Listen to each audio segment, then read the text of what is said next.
జై కాంగ్రెస్ రేవంత్ రెడ్డి గారి నాయకత్వం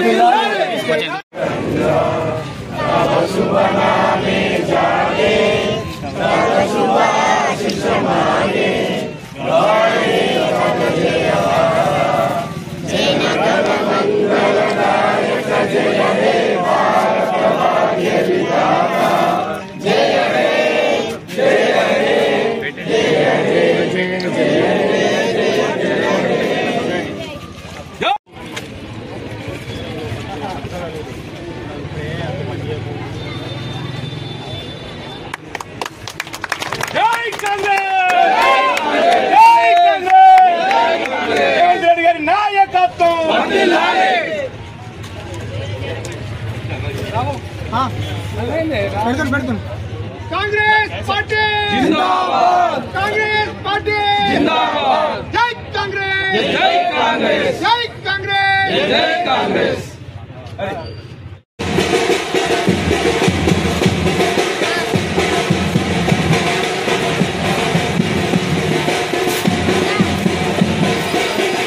కాంగ్రెస్ పార్టీ జెండా కార్యక్రమాన్ని చేపట్టుకొని గత వారం సిరిసిల్ల మున్సిపాలిటీలో 5 వార్డులలో కాంగ్రెస్ పార్టీ జెండా ఆవిష్కరించడం జరిగింది. అదే మాదిరిగా ఈరోజు 4వ వార్డు 5వ వార్డు ఎల్ల లక్ష్మణ గారి ఆధ్వర్యంలో, అదే మాదిరిగా 19వ వార్డు బొద్దుల శ్రీనివాస్ గారి ఆధ్వర్యంలో, తర్వాత 20వ వార్డు హరిప్రసాద్ గారి ఆధ్వర్యంలో, 21వ వార్డు రవి గారి ఆధ్వర్యంలో, అలాగే ఇక్కడ మిత్రుల యొక్క ఆధ్వర్యంలో వాడవాడల కాంగ్రెస్ పార్టీ జెండా ఆవిష్కరించడం జరుగుతుంది. రాబోయే మున్సిపల్ ఎలక్షన్లలో కాంగ్రెస్ పార్టీ జెండా మున్సిపాలిటీలో ఎగరడం ధ్యేయంగా ఈరోజు కాంగ్రెస్ పార్టీ జెండా ఆవిష్కరణ కార్యక్రమం చేపడుతుంది.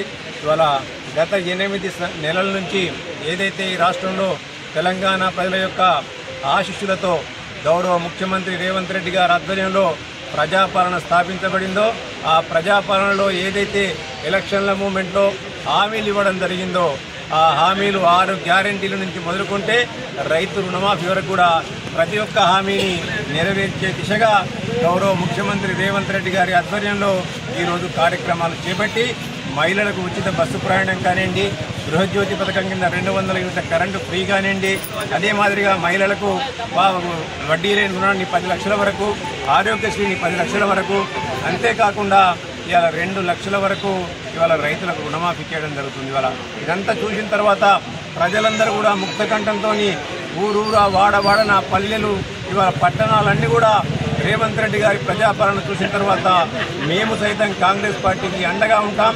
ఎప్పుడు ఏ ఎలక్షన్లు వచ్చినా కానీ కాంగ్రెస్ పార్టీకి అండగా ఉండుకుంటూ తల్లి సోనియా గాంధీ గారు ఏదైతే తెలంగాణ రాష్ట్రాన్ని, ఈ తెలంగాణ ప్రాంతాన్ని అభివృద్ధి చేయాలనే ఉద్దేశం కొద్ది ఇచ్చిండ్రో ఆ అభివృద్ధి దిశగా గౌరవ ముఖ్యమంత్రి రేవంత్ రెడ్డి గారు ప్రజాపాలన కొనసాగిస్తుంది. కాబట్టి దానికి అండగా ఉంటామని చెప్పి ఇలా ప్రజలందరూ కూడా పెద్ద ఎత్తున కాంగ్రెస్ పార్టీకి అండగా ఉండడానికి సిద్ధమవుతుంది. ఇవాళ ముఖ్యంగా సిరిసిల్ల పట్టణంలో ఈరోజు కార్గిల్ లేక్ నుంచి మొదలుకుంటే ఇక్కడ రాజీవ్ నగర్ వరకు కూడా ఏ ఒక్క ఇళ్ల పట్టా చూసుకున్నా ఇవాళ కాంగ్రెస్ పార్టీ ఇచ్చింది.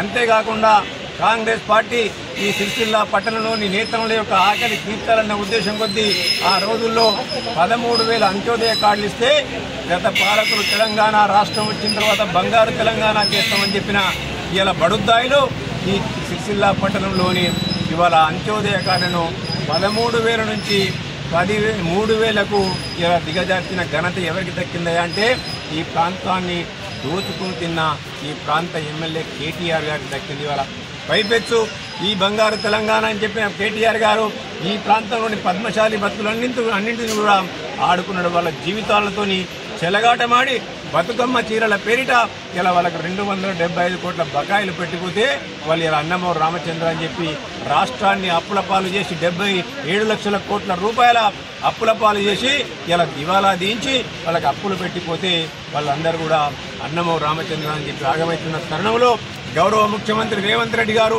ప్రభుత్వాలు ఏవైనా కావచ్చు ఇలా ప్రజలే మాకు ముఖ్యమన్న ఉద్దేశం కొద్దీ వారు పెట్టిపోయిన బకాయిలలో 275 కోట్ల బకాయిలలో 100 కోట్ల రూపాయలు ఇలా వాళ్ళకి బకాయిలకు ఇచ్చిన ఘనత కూడా గౌరవ ముఖ్యమంత్రి రేవంత్ రెడ్డి గారికి దక్కింది.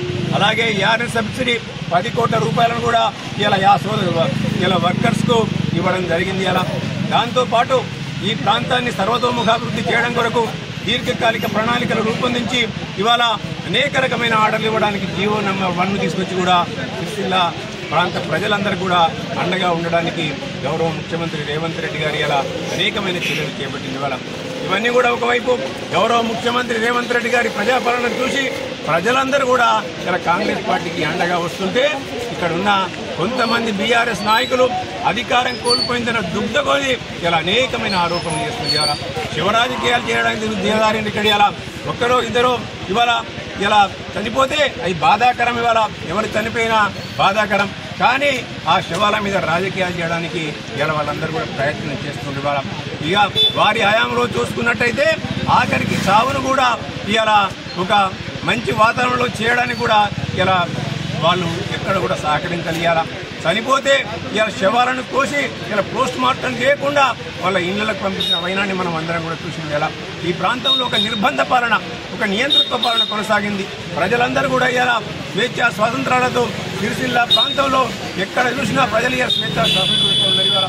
ఇంతకుముందు పోలీసు రాజ్యం వెళ్ళింది. ఇక్కడ ఒక ప్రజాస్వామ్య పాలనను కాంగ్రెస్ పార్టీ తీసుకొచ్చిన తర్వాత ప్రజలందరూ కూడా స్వేచ్ఛాయుత వాతావరణంలో కాంగ్రెస్ పార్టీకి అండగా ఉండడానికి సిద్ధమైన తరుణంలో ఇలాంటి చిల్లర రాజకీయాలు చేస్తూ లేనిపోని ఇలా అభండాలు వేస్తూ కాంగ్రెస్ పార్టీ పైన ఇక్కడి నుంచి ప్రాతినిధ్యం వహిస్తున్న మాజీ మంత్రి కేటీఆర్ గారు ఇలా చిల్లర రాజకీయాలు చేస్తుంది. వారి హయాంలో ఇక్కడున్న అనేకమైన వస్త్ర పరిశ్రమ ఏదైతే ఉందో టెక్స్టైల్ పార్క్ తగిలిపోయింది. అప్పుడు పట్టించుకోలే. నిజంగానే బంగారు తెలంగాణ అయినట్టయితే ఇక్కడ ప్రజలకు ఎందుకు, ఈ నేత పరిశ్రమలకు ఎందుకు, నేత కార్మికులకు ఎందుకు బకాయిలు పెట్టింది ఒకసారి ఆయనకైనా ఆత్మ పరిశీలన చేసుకోమని చెప్పి విజ్ఞప్తి చేస్తున్నాం. ఏది ఏమైనప్పటికీ కూడా మా బాధ్యత ఈ ప్రాంత ప్రజలను, సిరిసిల్ల పట్టణంలో ఉన్న పరిశ్రమను కాపాడే బాధ్యత మాది, ఈ ప్రభుత్వానికి, కాంగ్రెస్ ప్రభుత్వానికి. ఈ ప్రాంత బిడ్డలుగా మేము దాని యొక్క సమస్యలు తీర్చడానికి ఎప్పుడు కూడా ముందుంటామని చెప్పి హామీ ఇస్తూ ఈ అవకాశం ఇచ్చిన అందరికీ కూడా పేరు పేరున ధన్యవాదాలు తెలియజేస్తున్నాం.